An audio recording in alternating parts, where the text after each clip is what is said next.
कि मैं सभी नगरवासियों की सेवा के लिए सदैव तत्पर रहूंगी और इसके लिए अपनी प्राण भी निछावर कर दूंगी। और मैं अपने भारतीय जनता पार्टी सदस्य से ये निवेदन करती हूँ और दिल से शुक्रिया करती हूँ कि आज उन्होंने मुझे मौका दिया। मामा जी के लिए मैं सदैव मेरे मन में बहुत सम्मान रही है, उनसे मिलने के लिए मेरी लालसा रही है, लेकिन आज भारतीय जनता पार्टी की तरफ से उनके नज़दीक आने का मुझे मौका मिला। धन्यवाद। उमरिया जिला के नगरपालिका पाली में भाजपा के परिषद के अध्यक्ष के खिलाफ पार्टी के पार्षदों द्वारा ही अविश्वास प्रस्ताव लाने से गरमाई जिले की सियासत।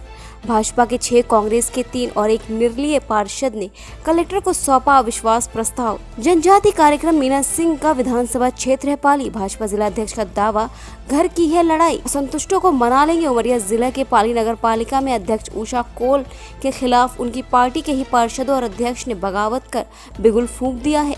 वर्ष 2017 से भाजपा के टिकट से उषा कोल नगर पालिका की अध्यक्ष निर्वाचित हुई थी।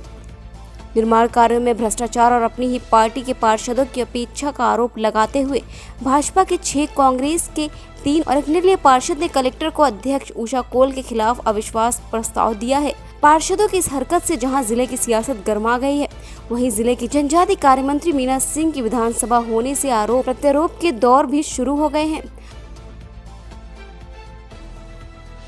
इसके 3 पार्षद हैं, 6 बीजेपी के पार्षद हैं, एक निर्दलीय पार्षद है, जिसके कारण हम लोगों ने अध्यक्ष के खिलाफ अविश्वास दिया है। अध्यक्ष विशेष ध्यान नहीं देती हैं। आज 4 साल से यही प्रक्रिया चल रही है।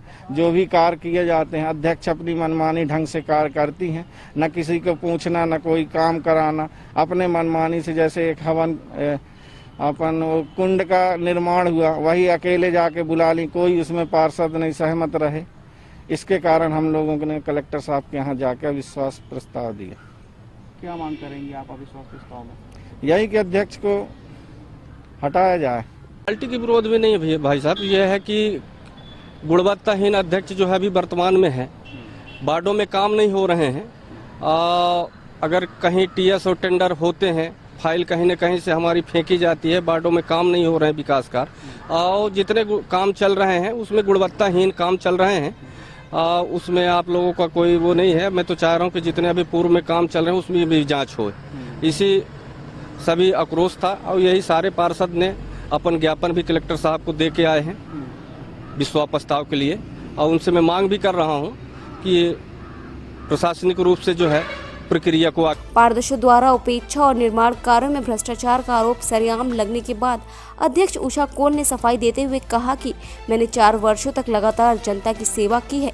ये सब विपक्षी कांग्रेस की साजिश है। वहीं भाजपा के जिला अध्यक्ष ने भी नगर पालिका अध्यक्ष का बचाव करते हुए कहा कि ये घर का मामला है, असंतुष्टों से बात कर उन्हें मना लिया जाएगा। और जो उन्होंने मुझ पर इल्जाम लगाए हैं कि मैं नगर विकास में रुचि नहीं लेती हूँ, नगर विकास नहीं करती हूँ, तो ये मैं और मेरे नगर के लोग सब जानते हैं कि मैं नगर विकास के लिए हमेशा आगे रहती हूँ। उनके द्वारा जो भी चाहे जनता द्वारा हो या पार्षद द्वारा हो, मैं सारे काम मैं करती हूँ, लेकिन फिर भी उनमें आक्रोश है। ये मेरे ख्याल से, मेरी जानकारी में कांग्रेस द्वारा कोई ये चाल चल। हर परिवार में जब सदस्य संख्या बढ़ती है तो आपसी कोई अगर बात किसी को नहीं जमती है तो इस प्रकार की स्थिति निर्मित होती है, जिसको मैं सबके साथ बैठ के देखूंगा, समझूंगा और सबको मनाने का प्रयास करूंगा। ऐसी कोई बात नहीं है, कोई कहीं असंतुष्ट नहीं है, कोई कहीं दुखी नहीं है। ये सब कांग्रेसियों की सोची समझी साजिश है, जहां एक और हमारी पूरी परिषद, हमारे पार्षद, हमारे अध्यक्ष मिलकर नगर के विकास में पूरे प्राणपण से लग रहे हैं।